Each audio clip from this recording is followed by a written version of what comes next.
Assalamualaikum warahmatullahi wabarakatuh. Bismillah, alhamdulillah, assalatu wassalamu ala rasulillah Muhammad ibn Abdillah. La hawla wa la quwata illa billah, amma ba'da. Hikmah yang pertama, kitab Al-Hikam Syekh Ibnu Athaillah As-Sakandari. Min alamatil i'timadi alal amali nuqsanur roja'i inda wujudiz zalali.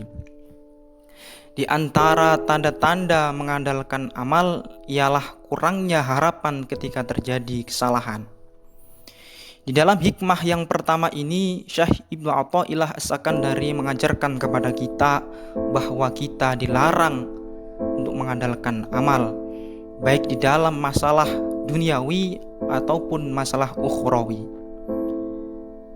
Di dalam masalah ukhrawi, lalu adakah dalil secara spesifik yang menunjukkan larangan mengandalkan amal tersebut? Ya, tentu ada.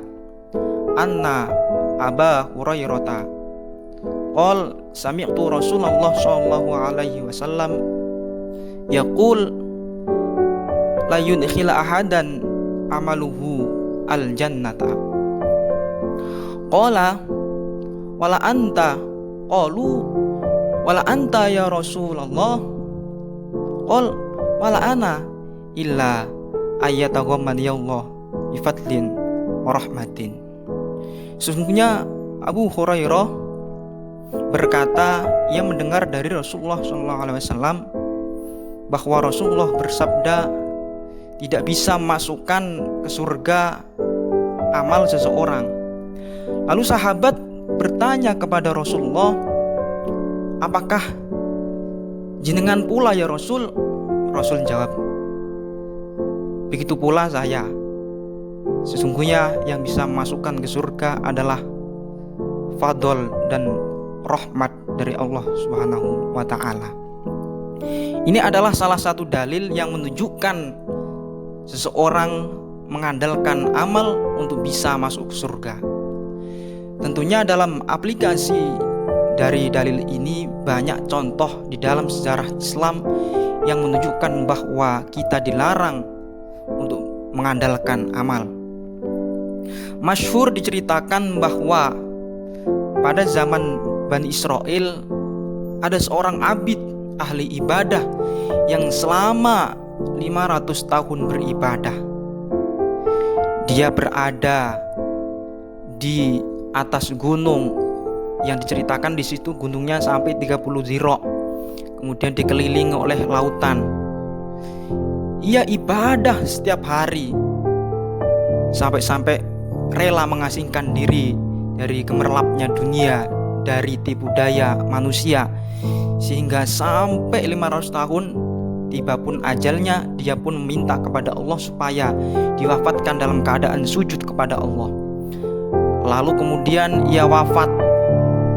Setelah wafat, Allah memanggilnya bahwa kata Allah, udkhulul jannata birahmatin, kamu masuk surga sebab rahmatku. Tetapi kemudian abid ini menyanggah kepada Allah. Ia berkata, saya masuk surga ini ya Allah karena sebab amalku. Lalu kemudian Allah memanggil malaikat. Kemudian malaikat itu disuruh oleh Allah untuk menghitung kenikmatan yang ada di matanya. Lalu kemudian dihitung kenikmatan yang ada di matanya saja, ternyata itu seimbang dengan amalnya selama 500 tahun. Lalu kemudian dengan hal itu tentunya dengan anggota tubuh yang lain, tangan belum dihitung, kaki belum dihitung dan lain sebagainya. Akhirnya dengan sebab itu Allah menyuruh malaikat untuk menyeret dia ke neraka karena dia tetap ngengkel bahwa dia masuk surga sebab amalnya. Lalu kemudian ia meminta kepada Allah bahwa seketika itu ia mengatakan bahwa ia masuk surga itu sebab rahmat Allah. Lalu Allah mengatakan kepada dia, hai hambaku, sebelum kamu itu jadi apa-apa bukan siapa-siapa, siapakah yang menciptakan kamu? Lalu hamba ini menjawab, "Panjenengan, ya Allah, yang menciptakan saya." Kemudian Allah juga berkata, "Lalu siapa yang selama kamu 500 tahun itu yang menyediakan fasilitas kamu hidup? Ada air di sana, ada buah delima di sana." Lalu hamba ini menjawab, "Jenengan, ya Allah, yang menyediakan fasilitas itu semua." "Lalu siapa yang mengabulkan doa kamu ketika kamu itu mati dalam keadaan sujud?" "Panjenengan, ya Allah." Akhirnya dengan sebab itu pula hamba ini sadar bahwa ia walaupun beribadah selama 500 tahun, namun ia tetap masuk surga sebab rahmat dari Allah, bukan sebab amalnya. Ini salah satu cerita yang menggambarkan bahwa seorang dilarang oleh Allah untuk mengandalkan amalnya dalam masuk surga. Ada pula cerita iblis yang begitu masyhur ketika iblis itu menjadi ahli ibadah. Tentunya amalannya begitu banyak dan begitu melimpah. Namun ketika iblis disuruh oleh Allah untuk sujud kepada Nabi Adam, iblis enggan. Kenapa? Karena iblis mengandalkan amalnya. Iblis menganggap amalnya begitu luar biasa sehingga ia tidak mau bersujud kepada Adam yang baru dilahirkan. Sehingga dengan sebab ia mengandalkan amal, timbullah rasa sombong dalam diri iblis. Lalu kemudian dengan sebab itu iblis terkutuk sampai sepanjang akhir zaman. Karena apa? Karena sebab iblis mengandalkan amal, sehingga dengan mengandalkan amal itu iblis menjadi sombong. Itu masih banyak cerita-cerita dalam Islam dan gimana menggambarkan dilarangnya seorang mengandalkan amal dalam masalah ukhrawi. Kemudian sahabat sekalian, lalu timbul pertanyaan seperti ini. Allah berfirman dalam Al-Quran surah An-Nahl ayat 32, "Udkhulul jannata bima kuntum ta'malun." Masuklah kalian semua itu ke surga dengan sebab apa yang kamu kerjakan, sebab amal kamu. Lalu di sini timbul pertanyaan. Di sisi lain hadis Rasul menyebutkan bahwa dilarang seorang itu mengandalkan amalnya masuk surga. Namun di sisi lain pula ada ayat yang menggambarkan bahwa manusia itu masuk surga sebab amalnya.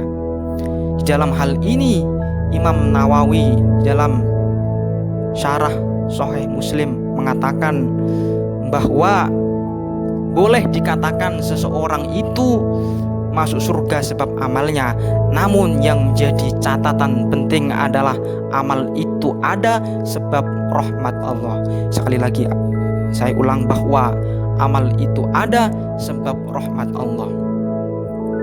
Begitu juga diterangkan dalam syarah Riyadhus Shalihin bahwa amal itu sebetulnya bukan sebab masuk surga, namun amal itu adalah tingkatan seseorang di surganya Allah nanti. Jadi amal itu adalah tingkatan seseorang di surganya Allah nanti, bukan amal itu sebab masuk surga. Begitulah beberapa komentar para ulama berkaitan dengan hal tersebut. Begitu pula dalam masalah duniawi, kita dilarang oleh Allah untuk bisa mengandalkan sebab di dalam mewujudkan akibat.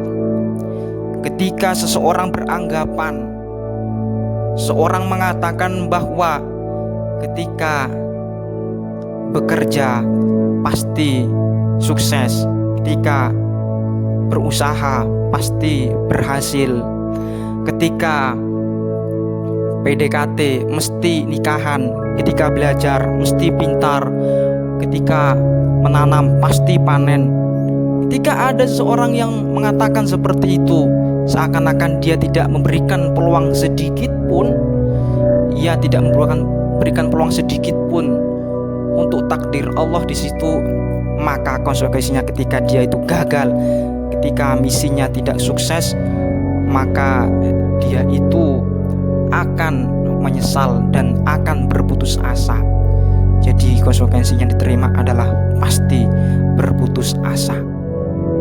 Itu salah satu yang menyebabkan seorang dilarang oleh Allah mengandalkan amal atau dilarang mengandalkan sebab. Dan masih banyak contoh hal duniawi seorang itu dilarang oleh Allah untuk mengandalkan amalnya. Semisal seseorang mengandalkan sebuah jabatannya, lalu kemudian seseorang itu tiba-tiba dijatuhkan dari jabatannya, dileserkan dari jabatannya. Seseorang ketika mengandalkan jabatannya pasti dia akan putus asa. Kemungkinan besar dia pun akan merenung dan putus asa. Namun ketika dia mengandalkan Allah, tidak mengandalkan jabatannya, maka dia pasti berkata, wong saya ini, jabatan ini hanya sebagai wasilah saya mendekat kepada Allah. Ya tidak apa-apa saya dilengsarkan. Mungkin ini masyhur di ceritanya Gus Dur yang dilengsarkan menjadi presiden. Ya, ini lah kemudian ketika seseorang itu mengandalkan profesinya, pasti ketika dia dilengsarkan atau ketika dia dipecat akan berkata, dia pasti berputus asa. Saya dapat rezeki dari mana? Profesi saya sudah dipecat dan lain sebagainya. Tetapi ketika dia itu mengandalkan Allah dalam profesinya itu, pasti dia akan mengatakan, tidak apa-apa saya dipecat dari profesi ini. Toh yang memberikan saya rezeki ini adalah Allah. Allah itu bisa memberikan rezeki dari mana saja, tidak hanya dari profesi saya ini. Itu dari sekian contoh bahwa seseorang itu sangat-sangat dilarang oleh Allah untuk bisa mengandalkan amal, baik dalam masalah ukhrawi, masalah akhirat ataupun masalah duniawi. Jadi hal itu sangatlah jelas, dalil sudah ada, kemudian contoh realita pun sudah ada bahwa seseorang itu sangat-sangat dilarang untuk mengandalkan amal. Seseorang sangat dilarang mengandalkan amal, apalagi seorang itu mengandalkan selain amal saja dilarang, apalagi mengandalkan selain amal. Contoh mengandalkan apa? Mengandalkan seseorang, mengandalkan teman, mengandalkan profesi, mengandalkan finansial, mengandalkan dan lain sebagainya selain mengandalkan Allah. Jadi tentu hal itu sangatlah dilarang oleh agama, karena yang boleh itu adalah kita hanya bersandar kepada Allah, kita hanya bertendensi kepada Allah. Semuanya adalah Allah yang menentukan, bukan makhluk itu, bukan sesuatu yang otomatis semula itu sesuatu itu tidak ada kemudian diadakan oleh Allah yang maha ada. Jadi sekian kira-kira kajian singkat berkaitan dengan hikmah yang pertama ini, Syekh Ibnu Athaillah As-Sakandari. Semoga hal ini bermanfaat bagi kita semua. Wallahul muwaffiq ila aqwamit thoriq. Assalamualaikum warahmatullahi wabarakatuh.